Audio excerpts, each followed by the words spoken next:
¿Tú qué harías si un amigo viene a tu casa a medianoche y tocando la puerta desde afuera te grita: amigo, préstame 3 panes porque he recibido a un familiar y no tengo nada que darle de comer? ¿Te levantarías? ¿O tú qué harías? Bueno, vamos a descubrir qué dice la Biblia en Lucas capítulo 11.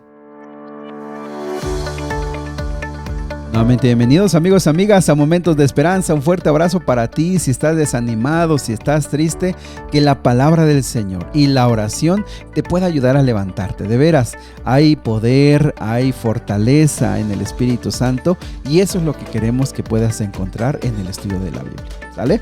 Muy bien, pues vamos al capítulo de hoy. El capítulo de hoy comienza con una historia que ya habíamos leído en Mateo y que tiene que ver con la oración. Y fíjate cómo Jesús oraba mucho, apartaba mucho tiempo, se iba solo a orar y los discípulos les llamaba mucho la atención, pero nació en ellos y pidieron y le dijeron al Señor: enséñanos a orar. Es más, hasta Juan el Bautista les enseñó a sus discípulos. Nosotros desde niños aquí los fariseos, los escribas, los sacerdotes, ¿verdad? Nos han enseñado, pero enséñanos tú cómo debemos orar. Y fíjense mis amigos, a veces hay que reaprender algunas cosas. A veces hay cosas que sabemos de toda la vida, pero probablemente no es como deberían ser, o quizá no es como totalmente deberían ser. Y en este caso la oración es algo que progresivamente tenemos que aprender. Quizá de pequeño te enseñaron y memorizaste alguna oración y repetías y repetías. Sin embargo, es importante reconocer los elementos que Jesús enseñó. Y el primer elemento que resalta aquí en Lucas es que se dice Padre Nuestro. Y fíjate por qué. Porque este libro fue dirigido a gentiles, a gente no judía.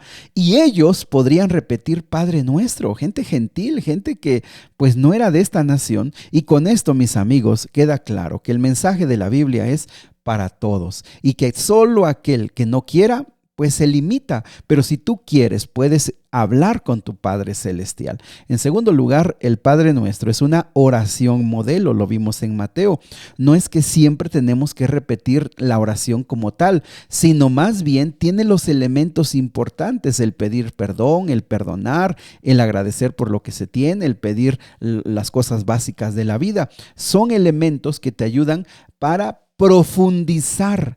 El punto aquí importante es que tú profundices, que hables con Dios como tu Padre Celestial. También del versículo 5 al versículo 12 nos deja una lección, una parábola muy interesante. A veces quizá un poco difícil de comprender, porque básicamente dice que, ¿qué harías tú si a medianoche, ojo, a medianoche viene un amigo, toca tu puerta y desde afuera te grita: oye, préstame 3 panes porque un amigo ha venido y no tengo nada que darle de comer? Eso era común. ¿Por qué? Porque allá las altas temperaturas y las zonas desérticas, mucha gente viajaba de noche, así que podías recibir a algún amigo pues así, a medianoche. En segundo lugar, también había hornos donde se llevaban, como comunitarios, donde se llevaban los panes a hornear. Entonces, hasta cierto punto, había la posibilidad de que no tuvieras pan y que hasta el otro día tú pudieras tener. Pero también algo muy importante es que las costumbres de ese tiempo en muchos lugares es que era una sola habitación y vamos a pensar como una sola cama donde toda la familia se acomodaba, se lavaba los pies y ya todos estaban acomodaditos, se dormían, la puerta estaba trancada y de una forma no sencilla de quitar. Ahora, fíjate, aquí el punto es que dice que el amigo que está afuera está insistiendo, importunando, pero insiste, y el que está adentro le da el pan, no tanto porque somos amigos, sino porque ya déjame de fastidiar un poquito, ¿verdad? Ya me estás molestando un poco y si sigue haciendo ruido, pues se va a levantar todos los vecinos. ¿Qué quiere decir? Bueno, en primer lugar, el que está dentro no se refiere a Dios. No significa que Dios hay que estarle importunando y hay que estarle hablando y hablando y orando y orando y orando para que Él cambie de opinión, como que si lo tuviéramos que convencer. No. Esta parábola enseña en primer lugar la perseverancia. Si tú estás pidiendo algo para otra persona, es la perseverancia. ¿Por qué? Porque tú realmente estás interesado en eso. Muchas veces el que no pide es porque no tiene interés. Muchas veces la persona que pide es porque no quiere nada.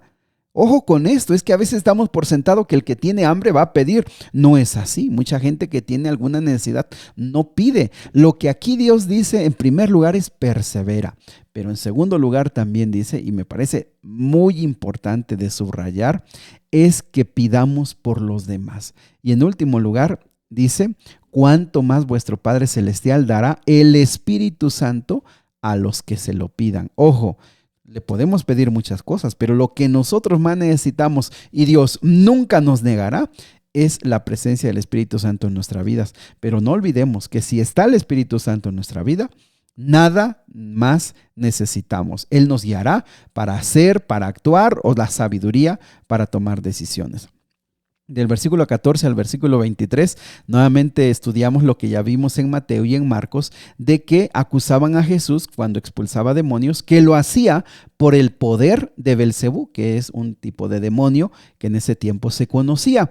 Y Jesús les da la respuesta, pero qué argumentación tan bonita. Dice, a ver, ¿cómo estás diciendo que yo expulso a Satanás por medio de Satanás? Y Jesús le dice, mira, ningún reino dividido va a poder prevalecer, ningún reino dividido va a salir adelante.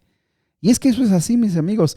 ¿Cómo crees que Satanás va a expulsar a Satanás? ¿Cómo crees que un ejército va a pelear contra su propio ejército? No se puede. No funciona así. Ojo con esto. Pero también el otro argumento dice, mira, les voy a explicar realmente lo que pasa. Si en una casa hay un hombre fuerte, valiente, que cuida su casa, cuida su palacio, en este caso dice que es su palacio, se necesita un hombre más fuerte para que venga, someta a ese valiente que está armado y una vez que lo someta, lo amarre, lo tenga inactivo, le pueda robar el botín. ¿Ustedes creen que Satanás está contra Satanás? No. Lo que realmente está pasando es que yo tengo mucho más poder y estoy sometiendo a quien ustedes piensan que es invencible, que es el enemigo. Mis amigos queridos, nuevamente volvemos a insistir lo que vimos varias veces en Marcos. Satanás no está al nivel de nuestro Dios. Satanás es un ángel caído. Para nosotros es muy poderoso, pero delante de Dios no es nada. Por eso nosotros nunca debemos iniciar una lucha para hablar del enemigo, de Satanás y lo que hace y lo que no hace. Hemos mencionado que nuestro único objetivo es hablar de Dios, de su poder, de su misericordia y de su gracia y de cómo podemos permanecer en Él. Pero ojo con otra lección del versículo 24 al versículo 26, deja algo muy interesante acerca del enemigo. Dice que cuando un espíritu inmundo sale de un hombre, anda por lugares secos buscando reposo, pero no lo halla y dice, volveré a mi casa. Y entonces cuando regresa la halla barrida, adornada, pero como está limpia esa casa, dice que trae a otros 7 espíritus peores que él y moran allí y el estado posterior de ese hombre es peor que al inicio. ¿Sabes por qué? Mis amigos queridos, aquí hay una verdad fundamental. Muchas veces vamos a Cristo Jesús y somos liberados del enemigo, pero solamente adornamos nuestra vida, solamente nos portamos bien, no hacemos esto, no hacemos aquello, dejamos los vicios, pero aquí lo que dice es que esa casa no estaba llena. Nosotros debemos llenarnos del Espíritu Santo. Nosotros debemos llenarnos del amor de Dios, de obedecer a Dios y manifestarlo en nuestra vida. Nuestra casa debe irse llenando cada vez más, nuestra vida de Dios, de tal manera que el enemigo no haya ningún espacio donde poder nuevamente reclamar como suyos nuestra vida.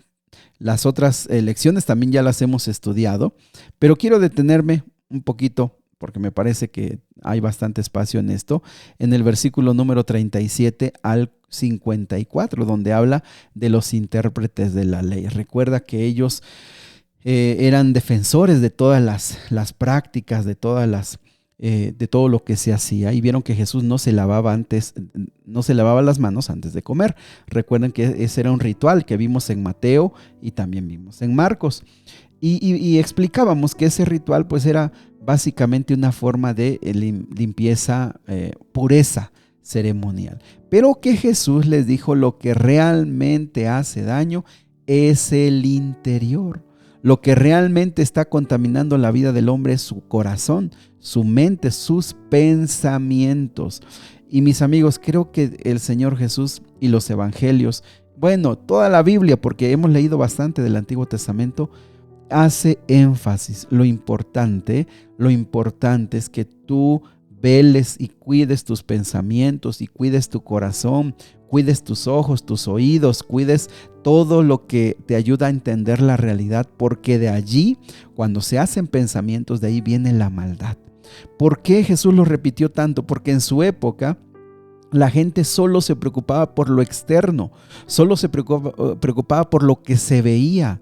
Y mis amigos queridos, nosotros muchas veces caemos en ese mismo error, solamente para quedar bien, para que nos vean, para que parezca que somos. Pero el Señor Jesús dice, ok, eso va a ser lo secundario. Lo primero es tú limpia por dentro y entonces lo demás estará limpio. Y fíjate, me encantó el ejemplo que puso de los platos. Dice, mira, tú limpia un plato por dentro y por fuera solito va a quedar limpio. ¿Sí o no? Cuando nos toca hacer los quehaceres de la casa y tú limpias, lavas los platos y mientras los lavas por dentro bien, tú sabes que por fuera básicamente quedó limpio. Y aunque no estuviera totalmente limpio, lo importante fuera lo de adentro, porque eso es lo que realmente te da salud y te da vida. Mis amigos queridos, ¿cuál es la lección que más te quedó a ti? ¿La de la oración? ¿La del poder de Dios? ¿O la de ser íntegros y cuidar nuestro corazón? Bueno, el Señor sabe cuál es la que tú más necesitas. Vamos a orar. Querido Dios y Padre, esta mañana queremos ser limpios. De veras queremos depender de ti. Queremos ser discípulos totalmente entregados. Queremos tener paz y tener gozo. Queremos tener la seguridad de que vas con nosotros en un mundo donde hay tantos y tantos problemas. Queremos que tú seas nuestro Padre Celestial. Ayúdanos a aprender a orar, ayúdanos a confiar en ti, ayúdanos a entender lo que significa la oración.